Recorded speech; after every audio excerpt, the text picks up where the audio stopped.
Welcome to Tenor Tech, where I solve the problems you didn't even know you had. You need Gboard and a running chat app before you begin. First, make sure Gboard is set as your keyboard. Go to Settings, Languages and Input, and enable Gboard. Once done, open a message thread and tap the emoji key on the keyboard. You're starting in the emoji panel because Emoji Kitchen lives there. If you don't see emojis, switch input modes to Emoji View. This positions you to combine stickers immediately and avoids wasted navigation. You'll combine emojis by selecting one then another from the emoji grid or suggestion strip. Pick ones that have many mashup previews like smiley plus heart. Once you tap the first emoji, suggestions appear above as sticker previews.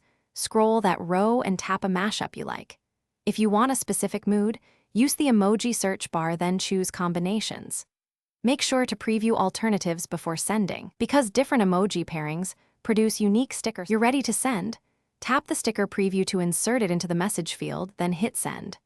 If Emoji Kitchen results don't appear, check for a Gboard update and install it. Outdated versions often lack mashups. Once updated, restart the app and, if needed, clear Gboard's cache and settings to refresh assets. If problems persist, reinstall Gboard or toggle keyboard permissions, because missing permissions or corrupted data commonly block sticker generation. Then retry creating a mashup. Thanks for watching. Subscribe to keep your life in tune.